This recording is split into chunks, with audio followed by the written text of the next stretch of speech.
తర్వాత అధ్యక్ష, ఈ మూసి మీ నియోజకవర్గంలోని వికారాబాద్ నుంచి ఆ అనంతగిరి కొండల నుంచి స్టార్ట్ అవుతుంది.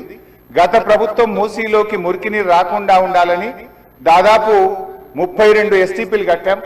అందులో ఒకటి మన వికారాబాద్ దగ్గర కూడా ఒక ఎస్టీపీ కట్టాం. ఇవాళ ఆ ఎస్టీపీని మెయింటైన్ చేయక మోటార్లు బీకేసిండ్రు, గడ్డి పెరిగింది. ఆ ఎస్టీపీ ఫంక్షనల్ చేయక వికారాబాద్ మున్సిపాలిటీ మురికి నీరంతా ఈ రోజు మనం తాగుతున్న గండిపేట్ హిమాయత్ సాగర్ లోకి వస్తున్న విషయం ప్రభుత్వం దృష్టికి వచ్చిందా? ఆ ఎస్టీపీని ఎందుకు మెయింటైన్ చేయడం లేదు అని నేను అడుగుతా ఉన్నా. గత ప్రభుత్వ హయాంలో మేము మూసీలోకి మురికి నీరు రాకుండా ఉండాలని 32 ఎస్టీపీలు కట్టాం. మరొక 39 ఎస్టీపీలు కట్టడానికి కేంద్ర ప్రభుత్వానికి అమృత్ పథకం కింద మేము ప్రతిపాదనలు పంపాం. అవి మంజూరు వచ్చాయా, ప్రారంభించారా, ఏ దశలో ఉన్నాయో సమాధానం చెప్పండి.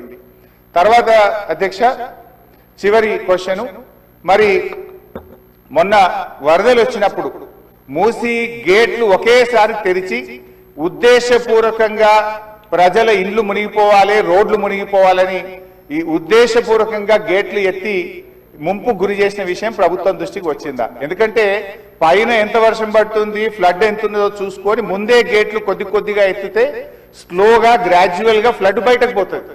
కానీ గేట్లు నింపి ఆపిపెట్టి ప్రాజెక్టు మొత్తం నిండిన తర్వాత ఒకేసారి గేట్లు తెరవడం ద్వారా ఓఆర్ఆర్ యొక్క మరి పక్కనుండేటువంటి రోడ్లు కానీ ఓఆర్ఆర్ యొక్క మన పక్కనుండే రోడ్లు, ఇండ్లు ముంపు ఉద్దేశపూర్వకంగా కావాలనే ప్రభుత్వ పెద్దల యొక్క ఆదేశాలతో ఈ గేట్లు ఎత్తి ముంపు గురి చేసిన విషయం ప్రభుత్వం దృష్టికి వచ్చిందా? ఎందుకు ఆ రకంగా గేట్లు ఎత్తారు?